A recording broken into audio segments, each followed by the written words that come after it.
Hello नमस्ते जय मसी प्रिय मित्रहरू मेरो युट्युब च्यानललाई सब्स्क्राइब गरिदिनु होला। तपाईहरु पहिलोचोटि हुनुहुन्छ भने बेल आइकन दबाउनु होला र शेयर पनि गरिदिनु होला अनि हाम्रो युट्युब च्यानललाई फलो गरिकन पार्टनरशिप साझेदारी पनि गर्नु होला अनि हार्दिक अनुरोध गर्दछु। God bless you, thank you.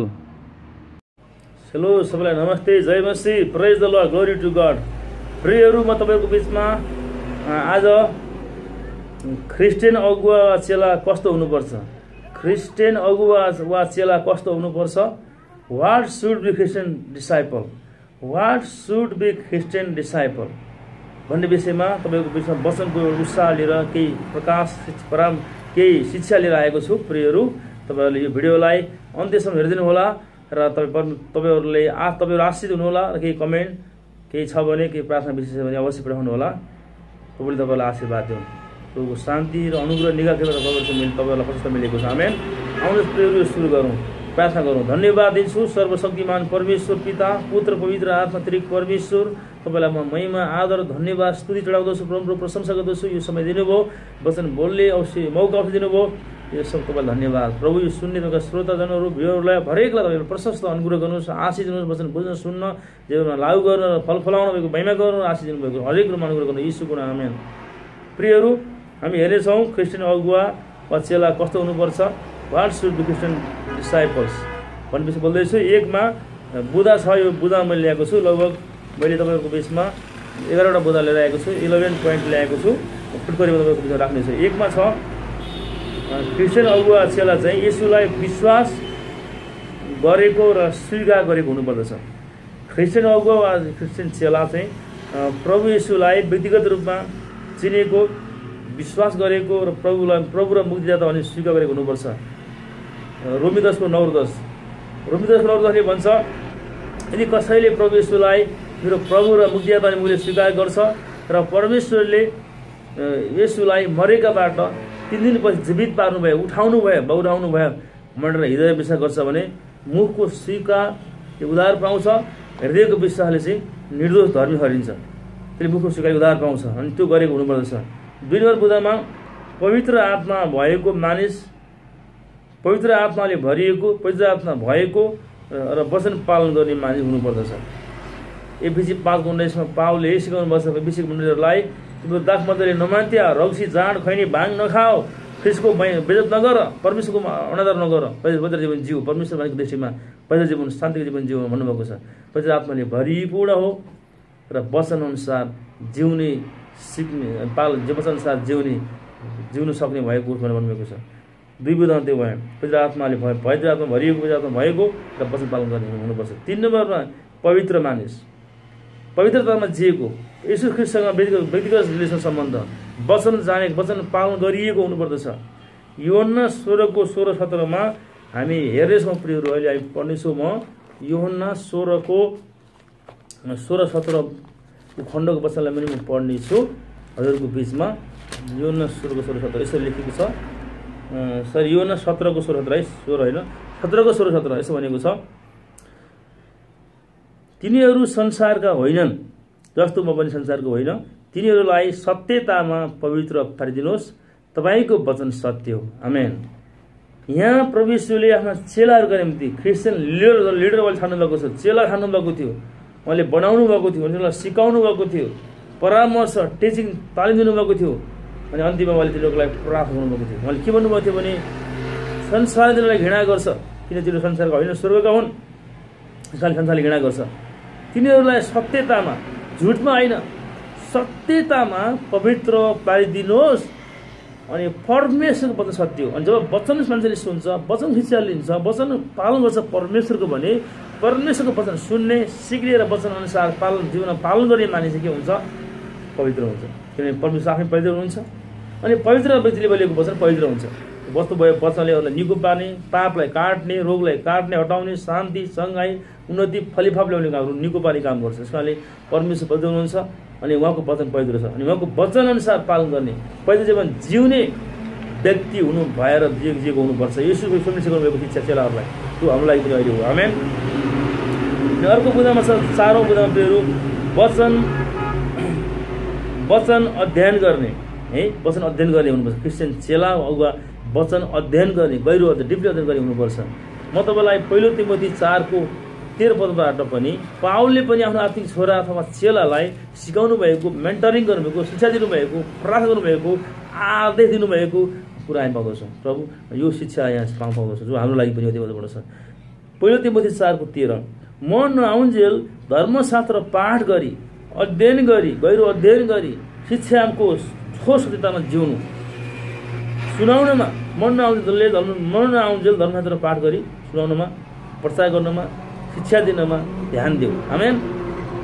कसले परमेश्वरको वचनलाई धर्मशास्त्रलाई अध्ययन गर्छ, डिपली गहिरो अध्ययन गर्छ भन्दा जसलाई परमेश्वरले उहाँको चेला भएर, उहाँको प्रतिनिधि भएर अनि ख्रिस्टियन अगुवा भएर, लिडर भएर संसारमा जिउनका निम्ति, ख्रिस्टको प्रतिनिधि गर्नका निम्ति परमेश्वरलाई पहिलो प्रेम गर्न, वचनलाई प्रेम गर्न र मानिसहरूलाई ख्रिस्टको प्रेमतर्फ, ख्रिस्टको पवित्रतातर्फ, ख्रिस्टको राज्यतर्फ ल्याउने काम गर्छ तिनीहरूलाई भन्नुभएको। अनि यहाँ प्रेरित पावलले पनि त्यतिखेर त्यो यो युगका पहिलो सेन्चुरीका महान अगुवा, लिडर अगुवा प्रेरित पावलले पनि आफ्नो आत्मिक छोरा, आफ्नो चेला व्यक्ति विद्यार्थीलाई चाहिँ मैले सिकाउनु भएको, तालिम दिनुभएको, शिक्षामा हिँड्नु, जिउनु भनेर आज्ञा दिनुभएको छ। वचनलाई अध्ययन गर्नु गयो अनि वचनअनुसार रहनु, पालन गर्नु, सिकाउनु भन्नुभएको। सुनाउनमा, प्रचार गर्नमा र शिक्षा दिनमा, तालिम दिन मानिसहरूलाई यीशु नआउन्जेल ध्यान दिनु भनेर भनेको छ। त्यो हामीलाई पनि अहिले भनेको किन हामी ख्रिस्टका चेलाहरू हौँ, स्वर्ग राज्यका हामी प्रतिनिधिहरू हौँ, परमेश्वरका राजदूतहरू हौँ। आमेन। हामी यो गरिरहेको गर्नुपर्दछ। अर्को बुँदा छ अनि पाँचौँ बुँदा छ वचनको मनन गर्ने। वचन मनन गर्ने प्रियहरू, दोस्रो तिमोथी 3 को 16 के भन्छ, 16-17 के भन्छ भने, दोस्रो 2 तिमोथी 3 को 16-17 के भन्छ भने सम्पूर्ण पवित्र शास्त्र परमेश्वर प्रेरणाबाट भएको, लेखिएको अनि यो सिकाउनलाई, अर्थ दिनलाई, सच्याउनलाई, धार्मिकतामा तालिम दिनलाई यो लाभदायक, फाइदाजनक, हितकारी छ, घाटा छैन, ताकि परमेश्वरको जन, चेला, क्रिस्चियन अगुवा, परमेश्वरको प्रतिनिधि हरेक सुकरमा पूर्ण रूपले सुसज्जित भएर, सिद्ध भएर पूर्ण भएको होस्। आमेन। त्यसकारणले वचनलाई सिक्ने, तालिम लिने अनि मनन गर्ने, चिन्तन गर्ने, वचनमा रहने, अरूलाई वचनअनुसार सोच्ने अनि अरूलाई सिकाउने, डोर्याउने काम पनि क्रिस्चियन लिडर अथवा क्रिस्चियन अगुवा चेलाले गर्नुपर्दछ भनेर चाहिँ बाइबलले स्पष्ट भनेको छ, सिकाएको छ। प्रियहरू, त्यसले गर्दाखेरि मैले यो भने अब बुँदा नम्बर 6मा गएँ म। 6औँ बुँदामा छ वचन लागू गर्ने। वचन लागू गर्ने पनि हुनुपर्छ 6औँ बुँदामा। अनि यसो यूहन्ना 8:31-32 यसुले के भन्नुपर्छ भने, यसुले अरूलाई अनुभव गर्नुभएको होइन है, आफ्नै विशेष चेलाहरूलाई यसुमाथि विश्वास गर्ने यहुदी चेलाहरूलाई यसुले सिकाउनु भएको थियो, यो भन्नुभएको थियो, यो तालिम दिनुभएको थियो, यो आज्ञा दिनुभएको थियो कि उहाँले यदि तिमीहरूले मलाई प्रेम गर्छ भने तिमीहरू मेरो आज्ञामा रहनेछौ। यदि तिमीहरू मलाई प्रेम गर्छ भने मेरो आज्ञामा रह, त सत्यको तिमीले थाहा पाउनेछौ। मेरो आज्ञा पालन गर, वचन पालन भनेको हो नि त, वचनलाई फलो गर, पछ्याउ भनेको हो नि त। अनि सत्यको तिमीले थाहा पाउनेछौ, सत्यले तिमीलाई स्वतन्त्र पार्नेछ, सत्यले तिमीलाई विजय ल्याउनेछ, सँगै आशिष, एक्स्ट्रा समझ बुद्धि दिनेछ। अनि सत्यले तिमीलाई तिमीहरू गर्ने काममा, मिसनमा सफलता ल्याउनेछ, आशिष ल्याउनेछ। आमेन। अनि सत्य को भन्दा सत्य परमेश्वर मात्रै हुनुहुन्छ, अरू कोही छैन सृष्टिमा, कोही पनि छैन। सत्य परमेश्वर बाहेक सत्य पनि छैन। अनि परमेश्वरको वचन पनि सत्य हो, मैले बोलेको सत्य हो। त्यो वचनले असत्य मान्छेलाई सत्य बनाउने, अधर्मीलाई धर्मी बनाउने, पापीलाई धर्मी बनाउने, वैध बनाउने, रोगीलाई निको पार्ने, चोर, डाका, गुण्ड, हत्या, व्यभिचारीहरूलाई पापै नगर्ने बनाइदिने शक्ति वचनमा छ नि त। अनि त्यो वचनले के गर्छ, मान्छे परिवर्तन हुन्छ वचनलाई पछ्याएपछि, तालिम लिएपछि नि अरूलाई पनि धार्मिकतामा, सत्य न्यायमा, सही इन्साफमा, कृपामा, प्रेममा, स्वर्गीय राज्यको धार्मिकतामा अनि उसले विकास ल्याउने काम गर्छ। त्यसलाई प्रियहरू, अनि यूहन्ना 8को पुस्तक 15 अध्याय पनि हामी 7-8मा पनि पाउँछौँ। त्यसले सिकाउनु भएको छ कि 6औँ बुँदा मैले भने वचनलाई लागू गर्ने या पालन गर्ने, अभ्यास गर्ने, उतार्ने। यूहन्ना 15 अध्यायमा पनि हामी पाउँछौँ। यसले जहाँ सिकाउनु भएको थियो, जो अहिले पनि त्यतिकै महत्त्वपूर्ण र हामीलाई अति आवश्यक छ। यूहन्ना 15:7-8 तिमीहरू ममा रह्यौ भने, यसले भन्नुभएको, तिमीहरू ममा रह्यो भने र मेरा कुरा तिमीमा रह्यो भने जे इच्छा लाग्छ तिमीहरूले माग र त्यो तिमीहरूका निम्ति गरिनेछ। तिमीहरूले धेरै फल फलाएर मेरा चेला हो भन्ने प्रमाणित गर्यो भने यसै मेरा पिताको महिमा हुनेछ। आमेन। यसैले 5 भन्नुभएको छ तिम्रो बिमार रहेन भने के गर्न सक्दैन। जसरी हाँगा रुखमा रहेन भने जोडिएन भने हाँगाले के गर्न सक्दैन, फल फलाउन सक्दैन। जसरी हाँगा रुखमा जोडिएर रहनु पर्यो, जोडिराख्यो भने रुखले जराबाट पानीहरू भिटामिन सोर्सेसहरू ल्याएर खान दिन्छ र अनि हाँगा बोटाउँछ र फल फलाउँछ। त्यसै गरी हामी यस रुख जस्तो हुनुहुन्छ, हामी हाँगा जस्तो हौँ, यसमा रहनुपर्छ। त्यसैमा यसोका क्रिस्चियन चेलाहरू अगुवाहरू यसैमा रहनुपर्छ, यो वचनमा रहनुपर्छ, वचन सिक्नुपर्छ, तालिम लिनुपर्छ, वचन पालन गर्नुपर्छ, वचनअनुसार जिउनु र सिकाउनुपर्छ, अनि फल फल्नेछ यो भन्नुभएको छ। त्यसकारण हामीलाई पनि यो धेरै नै महत्त्वपूर्ण कुरो। अब भनेछु 7औं बुँदा जानेछु म।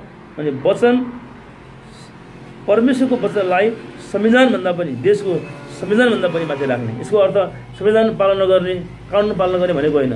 जुन देशमा बसे पनि, जुन स्टेटमा बसे पनि हामीले सरकारलाई कर तिर्न गर्नुपर्छ, सरकारको कानुन हामीले पालन गर्नुपर्छ। सरकारको कानुन यदि परमेश्वर विरोधी, परमेश्वर ज्ञानको विरोधी छैन भने त्यो पालन गर्न आवश्यक छैन। यदि परमेश्वरको वचनसँग मिल्छ, मानिसको भलाइ र परमेश्वरको आदर हुन्छ भने त्यो वचन, त्यो संविधानलाई हामीले पालन गर्नुपर्छ।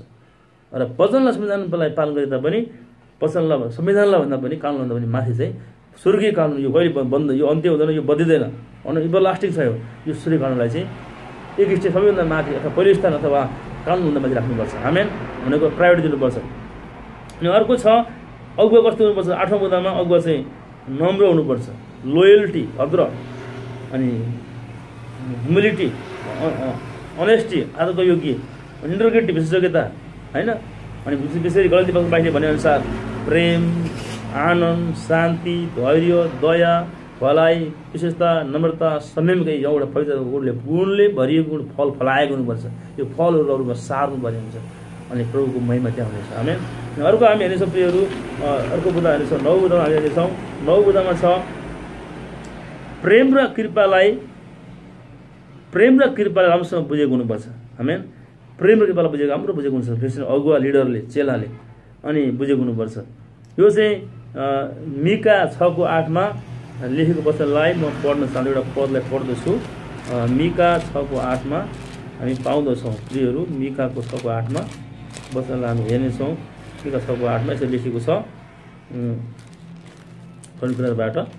मिका 6:8 ए मानिस जे असल छ त्यो उहाँले तँलाई देखाउनु भएको छ र परम प्रभुले तँबाट के चाहनुहुन्छ, केवल यति ठिकसित काम गर्नु, कृपालाई प्रेम गर्नु र तेरा परमेश्वरसित विनम्र भएर हिँड्नु। कृपालाई प्रेम गर्नु, ठिक काम गर्नु र परमेश्वरसित विनम्र भएर हिँड्नु।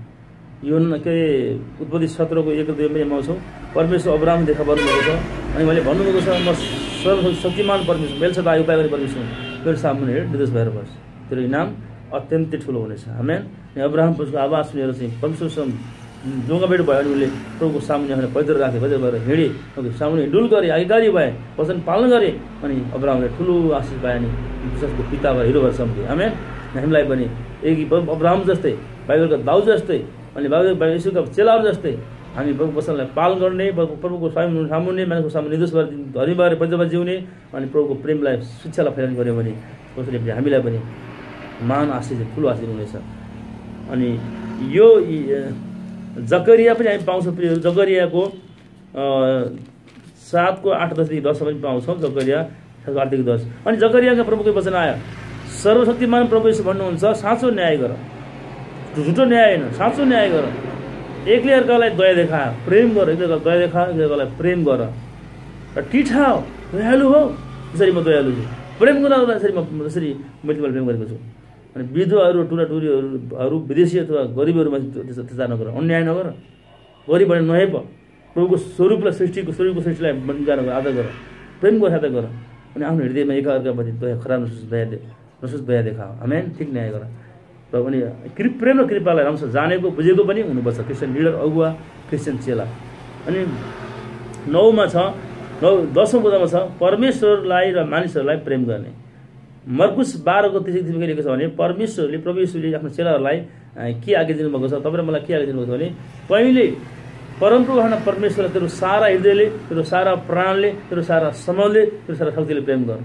यसको अर्थ हाम्रो शरीरमा, हाम्रो भ्यामभित्र सारा कोठा छ, सारा हृदय छ, प्राण छ, समझ छ, शक्ति भन्ने चारवटा कोठा छ। चारैवटा कोठाहरूमा हामीले ख्रीष्टलाई परमेश्वर वचनलाई परमेश्वरलाई प्रेम गरेर राख्ने पहिलो स्थान दिने अनि प्रभुलाई प्रेम गरेर अनि अरूलाई प्रेम गर्ने भनेर मैले भन्नुभयो। यदि कसैले योहन्ना 14:21मा 23 आउनुभएको छ, यदि कसैले मलाई प्रेम गर्छ भने मेरो आज्ञा वचन पालन गर्ने, शिक्षा पालन गर्नेछ। यदि मैले मलाई प्रेम गर्दैन भने त्यसले मेरो आज्ञा शिक्षा पालन गर्ने छैन। यसैबाट थाहा हुनेछ। त्यसको लागि मलाई प्रेम गर्नु भनेको उसको आज्ञा पालन गर्नु हो। आज्ञा पालन गर्दा हामीलाई आशिष हुन्छ, हामीलाई विजय हुन्छ, हामी शत्रुमाथि विजय हुन्छौँ अनि उन्नति हुन्छ, अरूलाई पनि आशिष हुन्छ। आमेन। त्यसको लागि गर्दा परमेश्वरलाई 10 बुँदा छ परमेश्वरलाई र मानिसहरूलाई पनि प्रेम गर्ने। 11 बुँदा छ पवित्र आत्माको फलहरू फलेको हुनुपर्छ। है ख्रीष्ट येशूमा रहेर परमेश्वरमा रहेर पवित्र आत्माका फलहरू 9वटा फलहरू फलाएको हुनुपर्छ। के हो भन्दा पहिलो फल प्रेमले भरिएको। पहिलो प्रेम परमेश्वरलाई गर्ने अनि मानिसहरूलाई गर्ने। प्रेम गर्ने भने शिक्षा पालन गर्ने, उहाँको आज्ञा पालन गर्ने, उहाँको कामलाई प्रयोग गर्ने हुन्छ अनि मानिसलाई पनि प्रेम समस्याबाट समाधानमा ल्याउने हुन्छ, अगुवाई गर्ने हुन्छ, शिक्षा दिने हुन्छ, दुःख सहायता गर्ने हुन्छ। प्रेम आनन्दित हुने, आनन्द प्रेम आनन्द शान्तिमा रहने, धैर्य गर्ने, प्रेम आनन्द शान्ति धैर्य भलाइहरूको भलाइ गर्ने, धैर्य भलाइ विशेषता नम्रता विश्वसयोग्य हरेक बोली वचन शिक्षामा मानिस विनम्र विश्वसयोग्य हुने, इमान्दार हुने, विशेषता नम्र हुने अनि संयम सेल्फ कन्ट्रोल आत्मिक संयम भनेको चाहिँ ईश्वरीय अनुशासनमा हिँड्ने जिउने, आफूलाई अनुशासनमा राख्ने, परमेश्वर र मानव दृष्टिमा आफूलाई पवित्र जीवन जिउने र आफ्नो कर्तव्य मिसन बलाटलाई वरदानलाई प्रयोग गरेर धेरैको करोडको सेवा गर्ने र आशिष पुर्याउने र आशिष हुने काम हो। यति काम हामी गर्नुपर्दछ। जब हामी यो 9 11वटा बुँदा अनुसार जब हामी जिउँछौँ अनि तब मात्रै हामी क्रिस्चियन साँचो चेला, क्रिस्चियन अगुवा हुन सक्छौँ। क्रिस्चियन अगुवा भन्ने, क्रिस्चियन चेला भन्ने अनि शिक्षामा नहिँड्ने नजिउने, अरूलाई पनि यो संसार नअगुवाई नगर्ने हो भने ख्रीष्टको बदनाम हुन्छ र मानिसहरूले पाउनुपर्ने शिक्षा सहायताबाट प्रेम अगुवाई पाउँदैनन्। त्यस कारणले गर्दा हामी यस्तो 11वटा बुँदा अनुसार हिँड्छौँ, वचन हिँड्छौँ भने प्रभुको महिमा ठुलो महिमा हुन्छ अनि मानिसहरूले आशिष उद्धार पाउँदछन् अनि प्रभु अनि परमेश्वरले तपाईँलाई मैले आशिष दिनुहुन्छ अनि तपाईँ मेरो जीव परिवारलाई पनि सबैलाई नि हामीलाई अगुवाई गर्ने, हामीलाई पछ्याउने हरेकलाई आशीर्वाद दिनुहुन्छ। आमेन। अनि ख्रीष्टको महिमा हुनेछ। प्रियहरू, त्यो बुँदालाई चाहिँ गराउन चाहन्छु।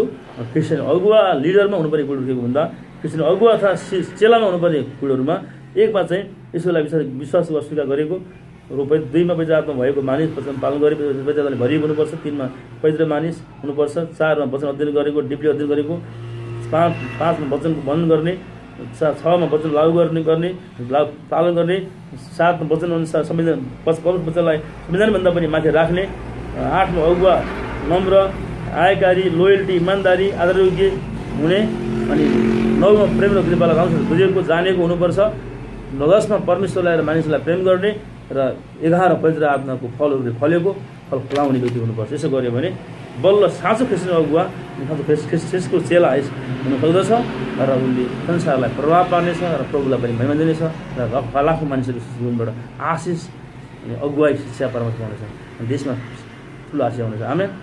प्रियहरू, तपाईँहरूलाई धन्यवाद दिन चाहन्छु ध्यान दिएर सुनिदिनु भएको लागि धेरै धन्यवाद। तपाईँले फलो गर्नुभएको लागि, पछ्याउनु भएको लागि, प्रार्थना विषयहरू पठाउनु भएको लागि तपाईँले हामीलाई गर्नुभएको प्रेमको लागि धन्यवाद दिन चाहन्छु। प्रियहरू, तपाईँलाई यो शिक्षा कस्तो लाग्यो, कि तपाईँलाई यदि असल लाग्यो, राम्रो लाग्यो, तपाईँलाई आशिष पुग्यो भने अवश्य पनि कमेन्ट गर्नु होला, कि प्रार्थनाको विषय छ भने पठाइदिनु होला। हामीलाई तपाईँहरूको निम्ति खाँचोको निम्ति प्रार्थना गर्ने मौका दिनु होला। तलमा स्क्रिनमा नम्बर अथवा हुनेछ, इमेल अथवा नम्बर हुनेछ, कन्ट्याक्ट गर्नु सक्नुहुनेछ। निसङ्कोच कन्ट्याक्ट गर्नुहुनेछ गर्नुहोला भने आदि गर्नुको साथै तपाईँलाई बेल आइकन तपाईँले यो भिडियो यो सेवकाईलाई यदि तपाईँलाई मनपर्छ, आशिष पुगेको छ भने तपाईँलाई हार्दिक अनुरोध गर्न चाहन्छु। पार्टनरसिप हातेमालो साझेदारी पनि गर्न सक्नुहुन्छ, किनकि हामीलाई धेरै ठाउँमा पुग्नु छ, धेरै सेवकाई गर्नु छ, धेरै मानिसलाई बचाउनु छ, सेवामा हुर्काउनु पर्ने छ। हामीलाई तपाईँको प्रार्थना आत्मकता तथा आर्थिक सहायता कुनै खाँचो हुन्छ, तपाईँलाई यो अगुवाई हुन्छ भने हामीसँग पार्टनर साझेदारी हातेमालो सहायता गर्न सक्नुहुन्छ तपाईँको इच्छा अनुसार। अनि तलको बेल आइकन दबाउनु होला, सब्सक्राइब पनि गर्नु होला र लाइक सेयर पनि गर्नु होला भन्दै हार्दिक अनुरोध गर्दै तपाईँबाट बिदा हुन चाहन्छु। जय मसी, नमस्ते, God bless you, thank you.